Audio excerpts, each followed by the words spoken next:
اے اللہ میں میری اولاد کو حرمت والا گھر کے پاس بسا رہا ہوں اور ایسی وادی میں ہے یہ کہ کچھ نہیں اگتا، وہاں پہ کچھ بھی نہیں اگتا تھا۔ تو قریش جو ہے تجارت کرتے تھے اور تجارت کے لیے گرمیوں میں شام کی طرف جاتے، ملک شام جو ہے نا وہاں چلے جاتے تھے، اور سردیوں میں جو ہے یمن کی طرف چلے جاتے تھے، جو یمن شہر ہے وہاں چلے جاتے۔ تو یمن جو ہے نا گرم علاقہ تھا اور شام جو ہے ٹھنڈا علاقہ تھا۔ تو انسان جو ہے نا ان سفروں میں ان کو بہت فائدہ ہوتا تھا، یعنی کیا کرتے تھے، وہ تجارت کرتے تھے، ان میں وہ بہت کچھ کماتے تھے۔ تو قریش کی بہت عزت تھی۔ کیوں عزت تھی ان کی؟ کیونکہ وہ مکہ کے جو ہے نا کعبہ کے پاس رہتے تو ان کو بہت عزت دی جا رہی تھی۔ ان کے جو قافلے بہت امن سے، بہت اطمینان سے، سکون کے ساتھ وہ گزرتے تھے، جہاں سے بھی وہ گزرتے تھے، کوئی ہنگامہ، کوئی لڑائی جھگڑا یا کچھ بھی کرتے نہیں تھے، وہ امن سے، بہت سکون سے اور یہاں سے گزر جاتے تھے۔ تو سورہ العنکبوت میں کہا گیا ہے کہ کیا انہوں نے دیکھا نہیں، ہم نے ان کے لیے حرمت والا یعنی کہ امن والا حرم بنایا، لوگ ان کے آس پاس سے اچک لیے جاتے تھے، مطلب جو بھی لوگ وہاں سے گزرتے تھے نا تو دوسرے لوگ کو جو ہے نا لوگ ان کا چیز مال جو ہے وہ لے لیتے تھے، لیکن جب یہ لوگ گزرتے تھے تو ان کو آرام سے وہاں سے گزرنے دیا جاتا تھا اور ان کو وہاں سے آرام سے جانے دیا جاتا تھا، ان کی اتنی ان لوگ کی عزت تھی، ٹھیک ہے نا۔ تو جو کوئی کعبہ کے خادم تھے لوگ ان کی بہت عزت کرتے تھے۔ اس کی طرف توجہ دلا کر دکھایا جا رہا ہے کہ دیکھو اللہ نے تمہیں ان کعبہ کی وجہ سے یعنی کعبۃ اللہ کی وجہ سے ان سفروں کی بدولت امن بھی دیا ہے اور کھانے کو بھی دیا ہے، اور تمہاری مشکل وقت میں مطلب حفاظت بھی کیا ہے، اور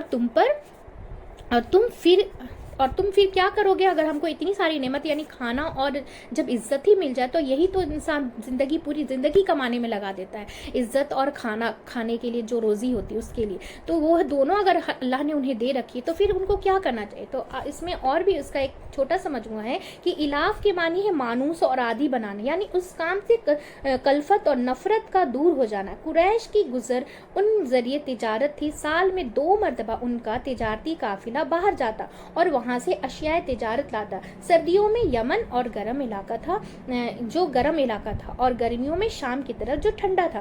خانہ کعبہ کی خدمت گزار ہونے کی وجہ سے تمام اہل عرب ان کی عزت کرتے تھے، اس لیے ان کے قافلے جو ہے نا وہ بلا روک ٹوک سفر کرتے۔ اللہ تعالیٰ اس صورت میں قریش کو بتلا رہے ہیں کہ تم جو گرمی سردی میں 2 سفر کرتے ہو تو تمہارے اس احسان کی وجہ سے کہ ہم نے تمہیں مکے میں امن عطا کیا ہے اور اہل عرب میں معزز بنایا ہوا ہے، اگر یہ چیز نہ ہوتی تو تمہارا سفر ممکن نہ ہوتا، اور اصحاب الفیل کو بھی ہم نے اسی لیے تباہ کیا کہ تمہاری عزت بھی برقرار رہے اور تمہارے سفروں کا سلسلہ بھی جس کے تم خوگر ہو یعنی کہ قائم رہے۔ اگر ابراہا اپنے مذموم مقصد میں کامیاب ہو جاتا تو تمہاری عزت و سیادت بھی ختم ہو جاتی اور سلسلہ سفر بھی منقطع ہو جاتا، اس لیے تمہیں چاہیے کہ سفر اسی بیت اللہ کی رب کی عبادت کرو۔ تو صرف اسی بیت اللہ کے رب کی عبادت کرو۔ تو اور اس میں کہا جا رہا ہے آیت نمبر 3 میں کہا جا رہا ہے فَلْيَعْبُدُوا رَبَّ هَٰذَا الْبَيْتِ، بس انہیں چاہیے کہ اس گھر کے رب کی عبادت کرتے رہیں۔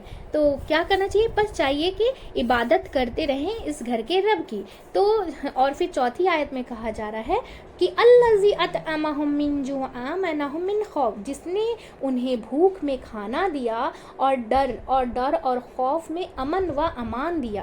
اور اس کی چوتھی آیت میں کیا کہا جا رہا ہے کہ جس نے کھلایا انہیں بھوک میں اور اس نے امن دیا انہیں، تو ان کے ہاتھ کچھ نہیں اگتا تھا۔ کھانے کو بھی انتظام کہاں سے کیا؟ ایک تو اس کعبہ کی وجہ سے کہ یہاں پر لوگ آتے تو اتنی تجارت بڑھتی تھی، یہاں پہ یہ باہر سے ہر ملک سے آتے تھے نا کعبہ کے پاس، تو ان کا جو تجارت ہے، جو بھی چیز وہاں آتے تھے تجارت کرنے کے لیے، بیچنے کے لیے، تو وہ سب ان کا بہت منافع ہوتا تھا، ٹھیک ہے، تو تجارت بڑھتی تھی۔ دوسرے یہ کہ یہ خود شام اور یمن سفر کر کے جاتے تھے، اتنی عزت ہوتی ان کی کہ تجارت جب وہ کرتے تھے تو تجارت چمکتی۔ اب ان کو بھی کیا کرنا چاہیے کہ شکرانہ ادا کرنا چاہیے، اللہ کا شکر، سب کچھ اللہ کی نعمتوں سے ہی تو ہوا ہے، تو اللہ کا شکر ادا کرنا چاہیے، جن سے امن میں رکھنا۔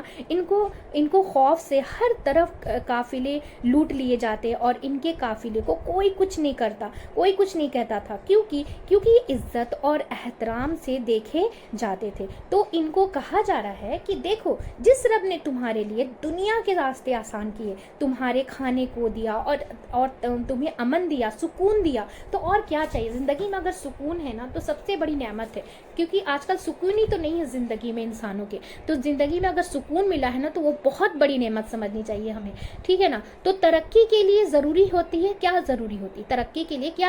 دو چیزیں ضروری ہوتی ہے، کھانا ہو اور امن، یعنی کہ سکون ہو۔ انسان بہت کچھ کر سکتا ہے جب ہمیں کھانا ہے، ٹائم پہ کھانا مل جائے، کھانے کے لیے ہمیں رزق مل جائے، اور اس کے بعد امن، سکون ہو، ہمیں کسی چیز کا خوف ہی نہ ہو کہ ہم مطلب ان سے کسی سے نہ ڈر ہو نہ خوف ہے سوائے اللہ کے، تو پھر ہم کو کیا چاہیے؟ کچھ بھی نہیں چاہیے، ایک دم سکون کی زندگی انسان کر سکتا ہے، اس میں سوچنے کی، سمجھنے کی صلاحیت بھی ہماری بڑھ جاتی، کیونکہ دماغ جب سکون میں رہتا ہے نا تب ہم بہت بڑے سے بڑا کام کو انجام دے دیتے ہیں، ٹھیک ہے نا۔ تو تمہارے پاس کھانا ہے، امن اگر کھانا ہے آپ کے پاس اور امن نہیں تو بھی مشکل، اور امن ہے اور کھانا نہیں تو بھی مشکل ہے، یہ دونوں چیزیں دے کر دنیا ماں مدی طاقت دی۔ تم کیا کرو؟ اگر یہ دونوں چیزیں مل گئی تو ہمیں کیا کرنا چاہیے؟ تو اپنے رب کی طرف رجوع کرو، یعنی جس گھر کی وجہ سے، یعنی کہ مکہ کی وجہ سے تمہاری یہ عزت ملی ہے،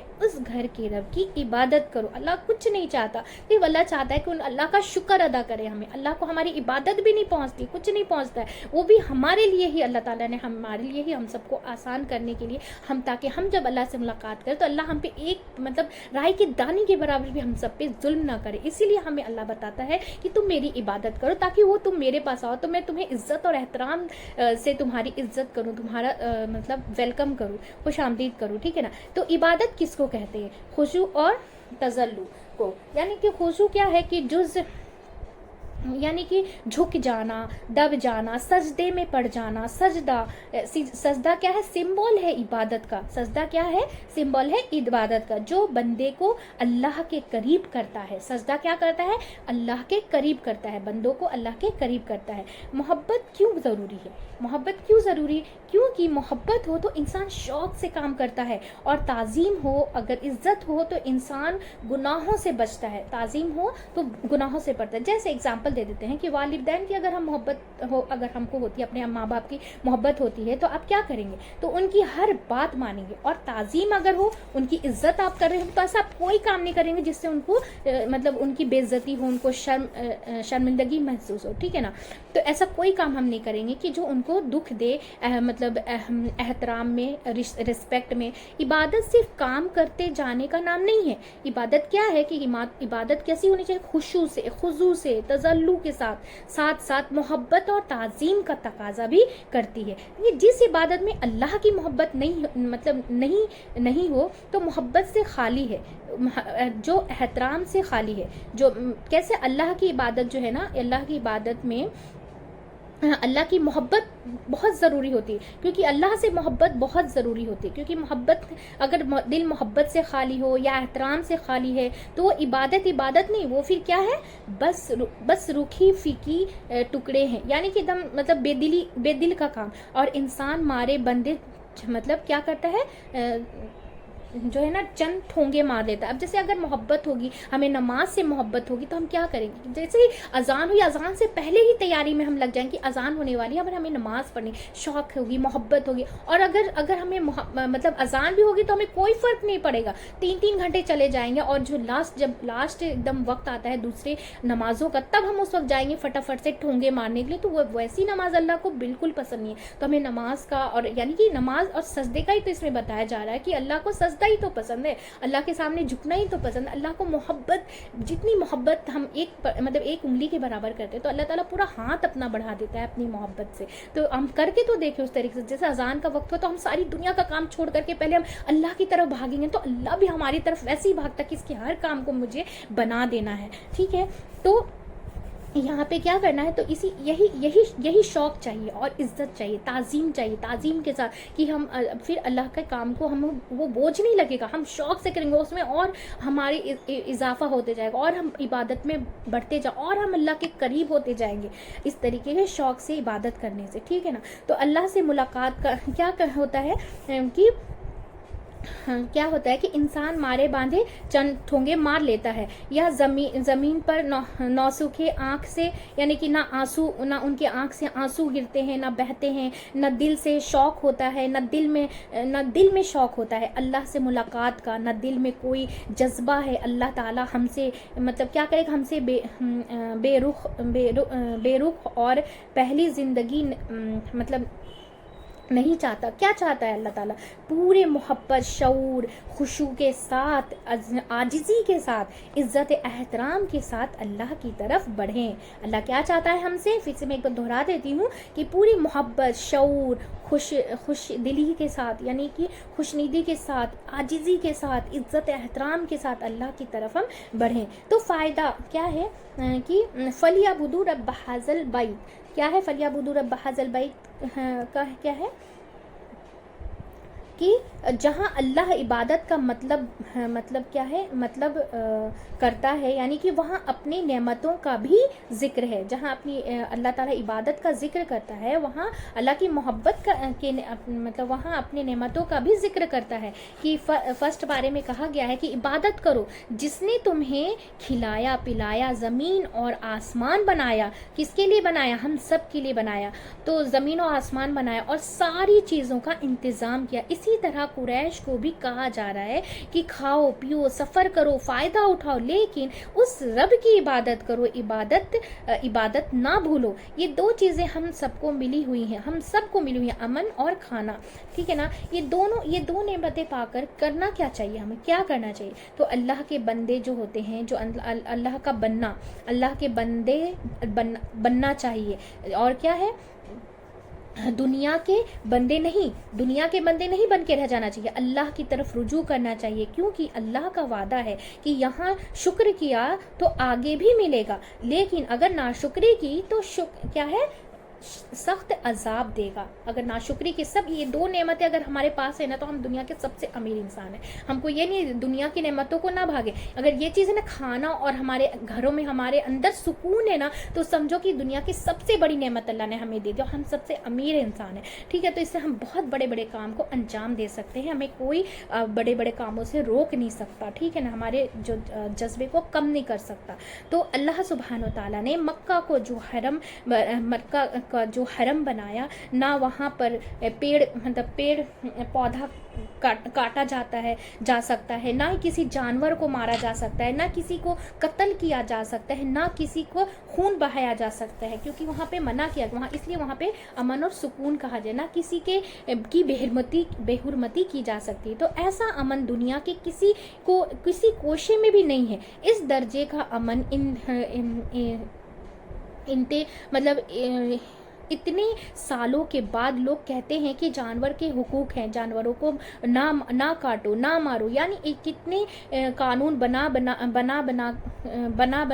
لوگوں کے اوپر مسلط کیا گیا ہے، جب جا کر امن کی صورت کچھ بظاہر نظر آتی ہے، لیکن حقیقی امن جو اللہ کے وہاں رکھا ہے اس کا مقابلہ پھر بھی نہیں ہے. کیونکہ ہمیشہ ٹینشن فری رہو. کیا کرنا چاہیے؟ ہمیں ہمیشہ ٹینشن فری رہے، ہر چیز سے بے نیاز رہو، کسی کی فکر نہیں، صرف اللہ. ہمیں اپنا کام رکھنا ہے، ہمیں اپنے دل میں کسی کے لیے کوئی بغض کی نہ برائی کچھ بھی نہیں رکھنی ہے، اور اللہ کی عبادت کرنی ہے، اور پھر کسی کے سامنے کسی کی بے عزتی نہیں کرنی ہے. جو اللہ کا حکم ہے وہ ہمیں ماننا ہے، اور بس اللہ کی عبادت کرنی خشوع اور خضوع سے، عزت اور تعظیم کے ساتھ، تاکہ جو اللہ کو پسند آئے، عاجزی کے ساتھ. پسند جو اللہ کو پسند آتی ہے وہ ساری چیزیں. تو ٹھیک ہے, تو ہمیشہ ٹینشن فری رہے, ہر چیز سے بے نیاز, کسی کی فکر نہیں کہ اگر کوئی بھی چپل بھی ہم پہن کے چلے گئے کہیں تو کوئی فرق نہیں پڑتا ہمیں پھرتے وہاں, کیونکہ کبھی کوئی کچھ کہے گا, کوئی کچھ کہے گا, کوئی کچھ نہیں کہے گا, تو اس سے کوئی فرق نہیں پڑتا, ہم جو بھی پہنے کوئی بھی. تو یہاں پر دیکھیں یہ چیزیں جو ہے ہو چکی ہیں. اور اس صورت میں اس میں اور بھی بتایا جا رہا ہے کہ عرب میں قتل و غارت گیری عام تھی, لیکن قریش مکہ کو حرم مکہ کی وجہ سے جو احترام حاصل تھا اس کی وجہ سے وہ خوف و خطر سے محفوظ تھے. ٹھیک ہے, تو یہاں پہ الحمدللہ ہماری جو صورتیں ہیں تفسیر ہے الحمدللہ پوری ہو چکی ہے. تو یہ صورتوں میں یہ کہا جا رہا ہے کہ بس اللہ کی جب ہمیں نعمت یہ دو چیزیں مل گئی نا, کھانا اور سکون جو ہے, دلی سکون جو ہے مل گیا نا, تو ہمارے پاس سب سے بڑی نعمت ہے. اور ہم اس کے عوض میں ہمیں کیا کرنا ہے, صرف اللہ تعالیٰ کی ہمیں عبادت کرنی, وہ بھی خوش دلی سے, شوق سے, محبت سے, عاجزی کے ساتھ. بس یہ اس میں یہی پیغام اللہ تعالیٰ کا ہے کہ جب یہ دو چیزیں بھی ہیں نا, تو اللہ اپنے آپ کو کم نہ سمجھے, اپنے آپ کو ہمیں کم نہیں سمجھنا چاہیے. تو اللہ تعالیٰ نے یہ بہت بڑی نعمت دے رکھی, کیونکہ یہ نعمت نا سب کو, کھانا تو سب کو مل جاتا ہے, لیکن سکون اگر مل گیا نا تو سمجھو کہ سب سے بڑی نعمت ہم سب کو مل گئی, کیونکہ سکون ہی تو نہیں آج کل کسی کے گھروں میں.